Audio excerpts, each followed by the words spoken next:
alive! It's alive! It's alive! It's alive! Oh, in the name of God! Now I know what it feels like to be God!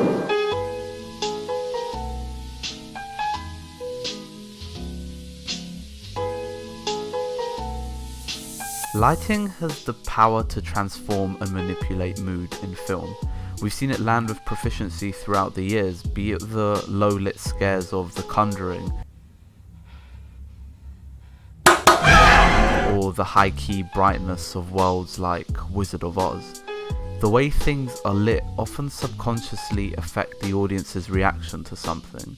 It's a natural reaction. If something is lit in a dark manner, it tends to elicit fear and uncertainty. Something bright often projects a more upbeat mood.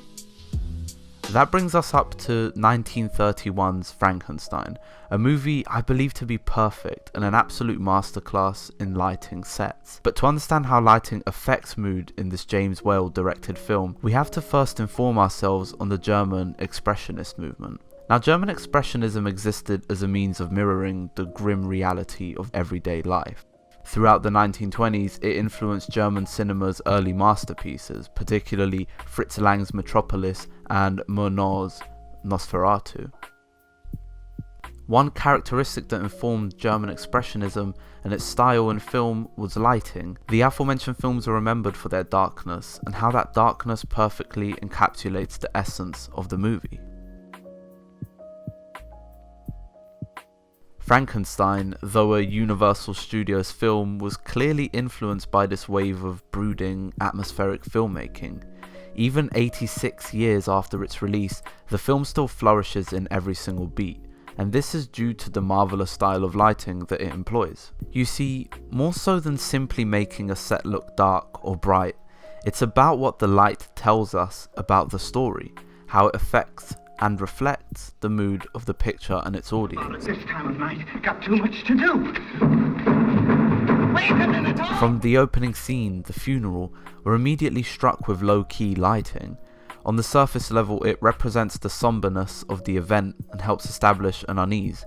Yet, subtextually, it's a clear foreshadowing of the story to follow, a story of darkness and a cautionary tale of attempting to play God.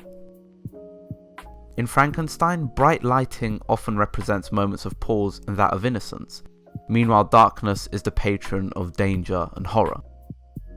James Whale's direction subverts what I just said in one key moment in the film, which is a brilliant use of misdirection through lighting.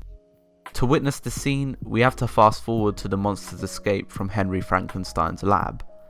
A little girl encounters him and asks him if he wants to play. In a film so hauntingly dark in its lighting, this moment almost blinds the audience. It's pristine, clear and bright, an obvious visual nod toward the girl's innocence. In 1931, an era where American audiences were still not used to images of horror and shock, James Whale pushed the boundaries by contradicting film language.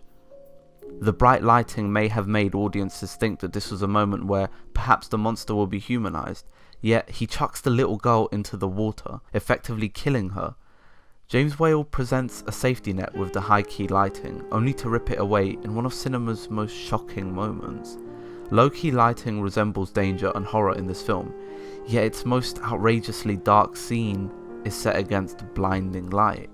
Frankenstein was a film that understood filmic language, but also took the liberty of mutating it in order to affect the mood. That's the point here.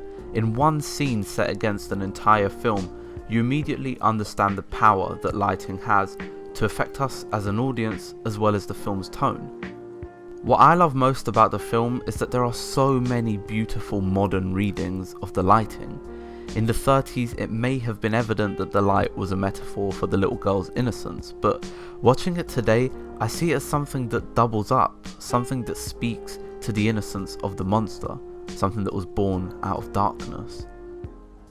Speaking of his origin, one of the most interesting uses of light comes when Henry Frankenstein is sitting back after realizing he has just given life to a formerly dead body, some minutes too after he claims to be God. He's sitting down talking to the doctor, but the lighting is peculiar, right? Everything around him is dark. Meanwhile, a beam of light shines directly on him from above. It's a clear metaphor that reinforces his idea of being a creator, some type of supernatural divinity. What's interesting too is that his mental health is always a point of discussion in the film. Maybe this light doesn't exist in the real world context of the film. Perhaps the entire room is dark and the light merely exists as an extension and exploration of his insanity.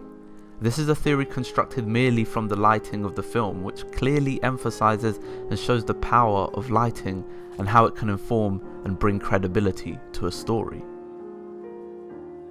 Henry's Messiah complex continues in the following scene, where he shines light on the monster Frankenstein, take care. before immediately shutting it out. This moment exists to create an idea of the monster's innocence, while also further reinforcing Henry's insanity, an idea of being God. Him controlling the light, controlling how it shines on his creation, is him effectively ruling over what he has created as God is perceived to do. Furthermore, what's interesting is that the set is always brightest outside of Henry's mansion. Once inside, that darkness consumes the audience and its characters, giving way to a fearful mood that presides over the audience. The darkness, at least to me, represents the clouded mind of Henry and how much he has been consumed by this experiment. The film also grows darker with runtime, shadowing Henry's descent into madness, eventually leading into this scene toward the end.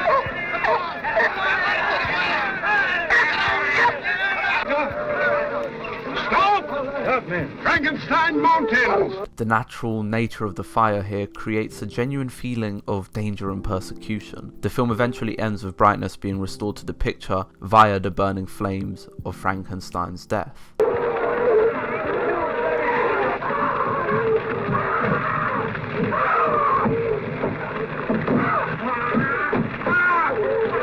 The darkness and shadows bouncing off characters' bodies and faces throughout the film add this layer of distrust and uncertainty. What I do want to briefly mention is that despite how lighting affects mood and story in Frankenstein, it's also crucial to note that this was a film that notoriously splurged almost all of its budget on the lavish set design. Therefore, little money was allocated to the lighting. James Whale and his team had to find unique ways of casting shadows and amplifying darkness, which is a masterclass in itself of micromanagement and proof that manipulation of light in film is down to application and creativity. Its power stems from how much thought is put into the image. The other Universal monster movies have similar lighting styles, but nothing that quite reaches the levels of Frankenstein. This film set a precedent of the power of lighting for years to come, with countless modern filmmakers using the film as a basis for setting up shots. Next time you watch a movie, ask yourself, how does the lighting represent or affect the mood of the story and its characters? Thanks for watching.